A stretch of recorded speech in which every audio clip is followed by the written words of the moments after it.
Vous êtes atteint ou venez de vous faire diagnostiquer une malformation de Chiari ou une syringomyélie, à moins que cela soit un de vos proches. Ces deux mots, Chiari, syringomyélie, semblent mystérieux et cachent déjà des mots, parfois invisibles, pas simples à expliquer. Alors faisons ensemble le tour de ces mots, ou mots. Aujourd'hui, les réseaux de soins. La malformation de Chiari et la syringomyélie sont deux maladies rares. Or, le diagnostic, la prise en charge et le suivi de toute maladie rare impliquent des connaissances et compétences particulières.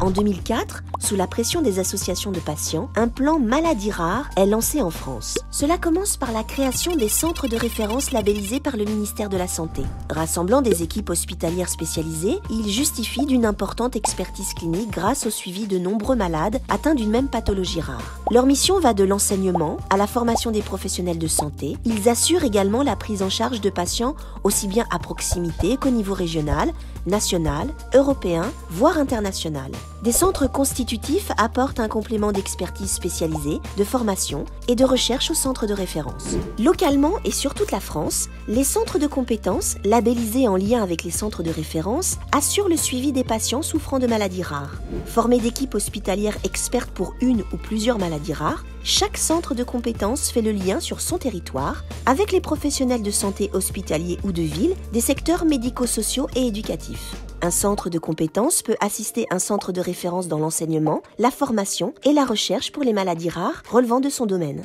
En 2015, les filières de santé maladies rares viennent renforcer le dispositif. Ces organisations apportent un soutien aux centres de référence et de compétences en coordonnant les professionnels de santé, les structures éducatives, médico-sociales, les universités, associations de patients et autres partenaires publics ou privés. Les filières regroupent des centres de référence ayant des pathologies présentant des points communs et en suivent l'épidémiologie.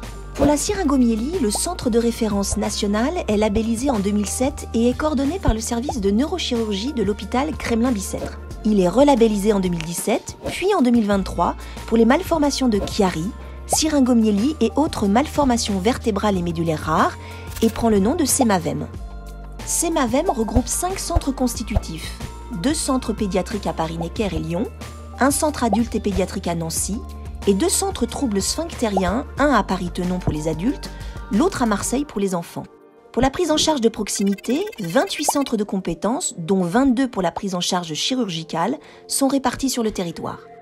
Ces centres suivent les recommandations et protocoles et participent aux événements du centre de référence. Le centre de référence assure une mission de soins et d'éducation auprès des patients. Il développe des travaux de recherche et d'enseignement. Il organise des réunions de concertation pluridisciplinaire nationale à destination des médecins du réseau SEMAVEM sur des cas complexes de patients souffrant d'une des pathologies qu'il a en charge. Le centre de référence apporte de l'information lors d'événements en partenariat avec les associations de patients et en particulier APZ-SC pour la syringomyélie et le Chiari. Au niveau européen et mondial, des échanges ont lieu entre centres de référence lors de congrès internationaux. Le centre SEMAVEM est aussi membre de la filière Neurosphinx, regroupant les centres de référence dédiés aux malformations pelviennes et médulaires rares.